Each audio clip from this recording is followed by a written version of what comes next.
Welcome back sa Book Gaming. So guys, magkakaroon tayo ng update para dito kay Binary X. Okay, bagong-bago guys, meron tayong nilabas na new game dito sa kanilang platform. Walang iba kung hindi AI Hero. So lalaruin natin to.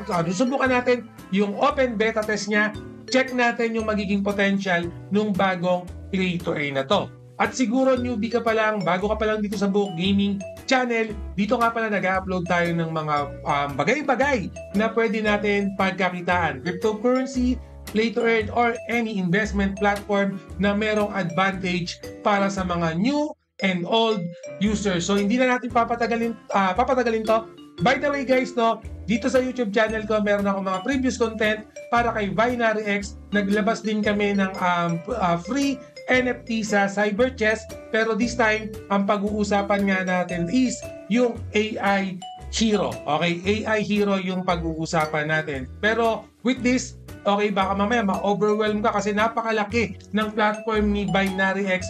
I highly encourage you na check nyo yung mga previous game para dito kay Binary X. Pero kung newbie ka rin naman, okay lang, pwede tayo mag-focus naman para dito kay AI Hero. So siguro yung mga nagtatanong dyan, Book Gaming previously namigay ka ng mga free NFT para sa CyberChess, baka meron tayong paayuda dyan naman sa AI Hero. So right now, hindi ko pa sure pero definitely, okay, since affiliate naman tayo dito sa Binary X, pag meron ng mga free NFT, pag meron ng mga panibagong airdrop, bibigyan ko agad kayo ng update. So with that, please make sure na nakasubscribe na kayo dito sa YouTube channel natin para pag merong update, updated na rin kayo. So right now guys, pakita ko muna, no? From Binary landing page, click nyo lang tong game banda sa taas, no? Pero pwede nyo rin click tong start. Pero right now, click nyo yung game para makita nyo rin yung mga ibang play to earn na available dito kay Binary X. And then, yung AI Hero, open to for test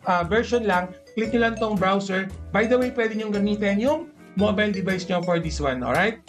So yan guys, pag nandito na kayo, by the way, yung pinilit ko pala yung learn more, no? So pag nandito na kayo guys, itong game na to, makikita natin kung saan platform natin pwedeng laruin. So right now, makikita natin, ba't wala akong ilaw? Wait lang ha. Yan. Okay, so yung platform niya, available lang siya for browser. Pero may mga ibang game kay Binary X na pwede sa PC, pwede sa iOS, pwede sa Android, okay? Right now, for browser lang to, which is advantage din sa lahat ng naka-mobile user kasi pwede nyo na naman gamitin, okay? So, from here on, click lang natin to. Yan, para makita nyo lang yung details dito kay AI Battle Heroes, no? So, para makita nyo lang. Okay, pwede nyo basahin para magkaroon lang kayo ng idea, pero right now, hindi na natin babasahin yan. Pinakita ko lang yung details sa inyo. Meron din vlog yan. Okay, makikita nyo lang lahat ng mga details na gusto nyo. Okay, so, lalaroin na natin. Book Gaming, laruin na natin yan. Magkakaroon kayo ng landing page. Make sure na connected yung wallet nyo. In my case, MetaMask wallet yung ginagamit ko. Click lang natin yung connect wallet. Hinaan ko lang itong audio. Yan. So, sign in. Yan. So, dito may leaderboard sila and then pwede tayong pumili ng classes, no? Either human, yan, orc, dragon, elf, dwarf. Okay? I mean race yan, ha? And then sa class, for example, yung human, anong gusto mong class? Pwedeng knight, freeze, mage, okay? Kung anong gusto mo. So for example, orc naman ako, similar thing. Ano yung gusto mong orc, di ba? Depende sa iya. So, for example, pili tayo, gawin natin yung dragon. And then yung dragon, gawin natin Dragon Knight. Okay, Dragon Knight yung pipiliin natin. And then, check natin yung leaderboard, no? So, madami na naglalaro ng test. Yan. So, kill, survive, kill. Alright. So, click natin tong start.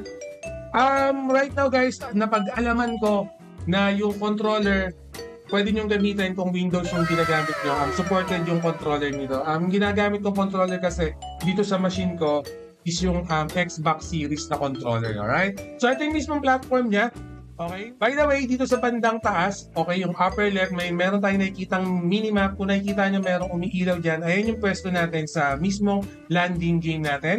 Dito naman sa upper right, makikita natin yung character, yung HP, yung EP, yung attack natin. Basically, yung status natin, alright? And then, yung kills natin, syempre, 0 pa lang. Hindi pa tayo nag-challenge. Equipment natin, wala pa. Pwede tayong mag-craft, pwede tayong mag-rest. And then, click lang natin itong challenge button. So here makikita natin, no, meron tayong 88 na charisma at 126 na strength. So pwede tayong pumili, no. So either seek the guidance of the mystical creature residing in the forest or break through the mystical barrier guarding the underground chamber. So pipili tayo. So for example, ito yung pipiliin ko. Okay, so makikita nyo guys, meron din. You come to defense forest filled with towering, pero hindi ko na babasahin. So basically, click nyo lang natin tong dice. Yan, kung ano yung lalabas sa dice, nag-failed tayo. So minalas tong task natin. Okay, hindi pa siya kaya, pero okay lang yan, that's good. And then move up lang tayo. Yan, okay lang ako dyan. Wala tayong magagawa, natalo eh. Yan, so nag-move up ako. Okay, challenge lang natin. Subukan lang natin to. So pipili naman tayo this time yung option naman natin. So pwede natin gamitin yung agility or yung strength natin. So sa strength kasi guys, kung makikita nyo dito sa status natin, medyo mababa kasi yung strength natin 45, similar sa agility. Pero strength yung pipiliin ko kasi mas malapit pa rin sa strength yung 45 sa 74 kumpara naman sa 12 na agility ko sa 49 requirement. So click lang natin yan. And then, don't worry, may dice naman kasi. Okay, click lang natin tong dice para may dagdag tayong attribute. So, failed pa rin, that's good. Wala na tayong magagawa. Rest ko lang muna yung character ko. So, ito yung basic concept ng game na to. Okay, by the way, wala pa kasi akong mga equipment dito. Okay, wala pa akong equipment, but that's good naman. Okay, nagre-rest lang tayo. So, okay na. HP ko as is pa rin. So, kung nakikita nyo guys, yung map natin, nag-shrink. Bumababa yung map natin. Yan. So, okay lang yan, no? You come to the vast plains known as Dragon. Okay? So, challenge lang natin yan. Kailangan makapunta tayo dyan sa dilaw, no? Subukan natin yan. Alright. Yan. So, nag-succeed na tayo. Good job. Okay, nag-succeed tayo. Okay, pwede tayong mag-crop yata. May nakuha ko. At yun. Nakuha natin tong old boots, magagamit natin yan para mas lumakas yung character natin. And then syempre, kung may earning na, mas nadami yung kita natin. Ang gagawin lang natin syempre, i-equip lang natin pag may nakuha tayo, no? Okay lang yan. Yung HP ko, yung EP ko nabawasan, pero goods lang ako dyan. Ang gagawin naman natin is, punta tayo. Kailangan ko makapunta rito eh. Wait lang Okay. Walking to the north. Yan, gumalaw tayo. You come to the ancient oak. Ito nga pala. Okay, pag medyo feeling nyo, no, ayaw nyo makipaglaban, okay lang. Click nyo lang tong abandon. Okay, and then move tayo left. Try natin kalabanin yung pula, no? Walking toward east. Yan, naglo-loading. Yan, gumalaw na tayo. Nandito na tayo. So, may mga kalaban tayong other players. So, kailangan natin labanin yan. Kasi kulay red siya dun sa mapa, no? Yan.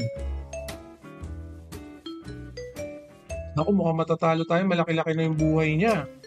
254 yung buhay niya guys. 180 lang sa atin. So again, nakikita natin yung concept. More click, more fun siya. Okay? Naka-turn off lang yung music kasi malakas, no? Pero maganda yung sounds niya. So click lang natin. Okay, ganyan lang siya. 39 damage. So babasahin nyo. Mga, siguro kung na panahon na alam niyo yung mga previous na mga RPG game, no? Yung mga batang 90s dyan, ganito yung concept nung nilalaro namin before. Okay, again guys, play to end to, and then magkakaroon pa ng madaming update tong games na to, okay? Yung iba, talo tayo. Okay lang, mababa yung level natin. Mas mataas yung level nung nakalaban natin. So, that's fine lang naman. So, makikita natin, exit ko lang to guys ha.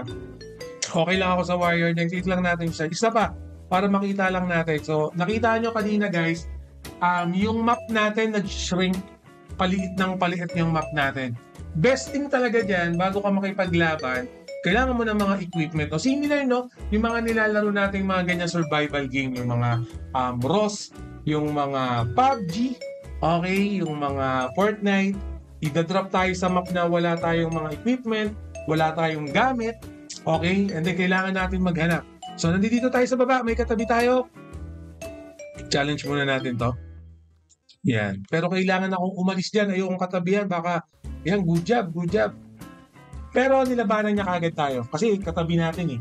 Pero gusto ko sanang umalis muna. Yan, medyo nakakalamang tayo guys ha, nakakalamang tayo. Kailangan lang pagandahin lang natin yung roll ng dice natin para mas mataas yung maging damage natin. Pero gusto ko sana mag-ipon muna ng equipment kaso wala tayong magagawa, katabi kagad natin siya. So yung mga red sa mapa na dot na red, ayun yung mga kalaban natin. Okay. Yan, ako may pag-asa tayo. Sana manalo. Depende sa roll ng dice natin yan guys. EJ. Okay, okay lang. Very good na tayo dyan. Okay, so ganoon yung basic concept. So for more details guys, meron naman dyang tutorial. Click nyo lang tong tutorial na yan. Makikita nyo yung mga details dun sa mismong game natin. Pero kayo na lang magbasa kasi wall of text yan. Don't worry, napaka-accessible naman ng tutorial nila. Pero pretty much straightforward lang naman yung paglalaro ng game na to. Hindi kayo mahihirapan. Nakita nyo more click more pan setup lang naman yung ginagawa nila. Grabe, malalakas na lang nandito. Okay, so depende yan. So kahit ano namang character nyo, parang ang magbabago lang naman is yung avatar. And then again, na-mention ko nga kanina, kung meron tayong mga panibagong NFTs, equipment para sa inyo na bibigay for this one, I will make sure na po-provide ko kagad sa inyo. So again guys, click nyo na kagad yung subscribe button para hindi kayo maiwanan. For example, nung ilang NFT lang yung pinamigay ko, around 30 na ubus kagad within a day.